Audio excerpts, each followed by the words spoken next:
Hi friends, అందరూ ఎలా ఉన్నారు? నేను ఇప్పుడు విజయవాడలోనే ఉన్నానండి. ఒక మంచి ప్లేస్కి వెళ్తున్నాను అనమాట. చూద్దరు మీరు కూడా ఆ ప్లేస్ ఏంటి అనేది.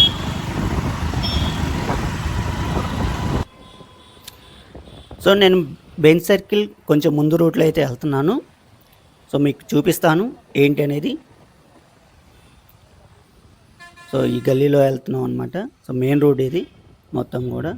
సో చుట్టుపక్కల చూడండి ఎంత అద్భుతంగా ఉంటుందో, చాలా విశాలంగా రోడ్స్.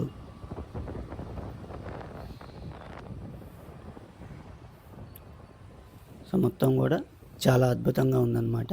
సో విజయవాడ నేను వచ్చేసి ఒక 3 ఇయర్స్ అవుతుందండి. 3 ఇయర్స్ నుంచి ఇంతవరకు నేను విజయవాడకి ఎంటర్ అవ్వలేదు.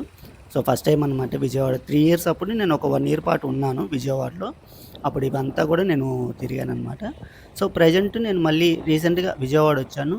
సో జస్ట్ మీకు సర్ప్రైజ్గా సో నేను ఎక్కడికి వెళ్తున్నాను ఏంటనేది చూపిద్దామనేసి నేను విజయవాడ వచ్చాను. సో దాన్ని మీకు చూపిద్దామనేసి నేను సో వెళ్తున్నాను అనమాట. సో నెక్స్ట్ మనం బీసెంట్ రోడ్లోకి ఎంటర్ అవుతున్నాము. సో బీసెంట్ రోడ్లోకి టర్న్ అవుతున్నాం అనమాట. ఇది మొత్తం కూడా బీసెంట్ రోడ్ అండి.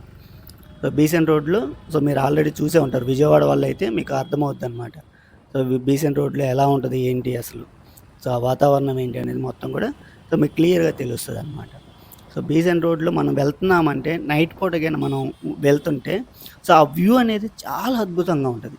నేను ఒకసారి చూశాను అనమాట, నైట్ పూట అట్లా వెళ్తుంటే సో వ్యూ పాయింట్ అనేది చాలా అద్భుతంగా ఉంటుంది. ఆ లైటింగ్ ఎఫెక్ట్ కానీ మొత్తం కూడా చాలా బాగుంటుంది అనమాట. సో నెక్స్ట్ నేను పీవీపీ మాల్ దగ్గరికి వచ్చేసాను. సో నేను మీకు చూపిస్తాను పీవీపీ మాల్ అనమాట. చాలా పెద్దదండి పీవీపీ మాల్ అనమాట. సో మనకి థియేటర్స్ కానీ సో మాల్స్ కానీ ఇవన్నీ కూడా మీకు దాంట్లో ఉంటాయి. సో విజిట్ చేయొచ్చు, చాలా బాగుంటుంది అనమాట. నేను వెళ్ళాను ఒకసారి పీవీపీ మాల్కి. సో నేను అతి దగ్గరలో ఉన్నాను అనమాట. నేను మీకు ఏంటి చూపిద్దాం ఏంటి అనుకుంటున్నాను ఏంటి అనేది. సో దగ్గరలో ఉన్నాను. సో వచ్చేసారనమాట. సో నేను ఎక్కడికి వెళ్తున్నాను ఎక్కడికి వచ్చాను అనేది మీకు క్లియర్ చూపిస్తాను. సో అదిగోండి చూసారా. సో నేను ఎక్కడికి వచ్చానంటే డాక్టర్ బిఆర్ అంబేద్కర్ విగ్రహం దగ్గరికి వచ్చాను. సో నేను ఇంతకుముందు అంటే 4 ఇయర్స్ బ్యాక్ నేను చూస్తుంటే ఇది మొత్తం కూడా ఓపెన్ ప్లేస్ అనమాట. పిల్లల గ్రౌండ్స్ ఆడుకోవటానికి సో వీటికి ఉపయోగించారు. పిల్లల గ్రౌండ్స్ కానీ లేకపోతే ఎవరైనా వెహికల్ టెస్ట్ డ్రైవ్ నేర్చుకోవడానికి కానీ వాటికి ఉపయోగించిన గ్రౌండ్ అనమాట ఇది. సో దాన్ని మొత్తం కూడా బిఆర్ అంబేద్కర్ గారి విగ్రహం కట్టడానికి సో ల్యాండ్ అనేది యూజ్ చేసుకున్నారు. సో ఇక్కడ విగ్రహం చూసుకుంటే దాదాపు 125 ఫీట్ అనమాట. 125 అడుగులు ఎత్తు. ఈ పీఠం ఉంది కదా, ఈ పీఠం మొత్తం కూడా దాదాపు 81 అడుగులండి. 81 అడుగులు ఫీట్ అనమాట. 81 ఫీట్ అనేది ఉంటుంది. సో మొత్తం టోటల్ చూసుకుంటే 206 అడుగుల ఎత్తు అనమాట. అంటే మన ఇండియాలోనే, అంటే మన ఆంధ్రప్రదేశే కాకుండా మన టోటల్ ఇండియా మొత్తంలో కూడా ఇంత పెద్ద విగ్రహం అనేది మన విజయవాడలో ఉండటం మనకి గర్వకారణం అనమాట.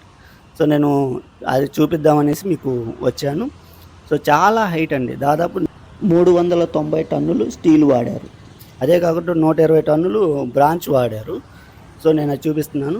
సో లోపలికి అయితే వెళ్ళట్లేదండి, నేను జస్ట్ బయట నుంచి మీకు వ్యూ పాయింట్ చూపిస్తున్నాను అనమాట.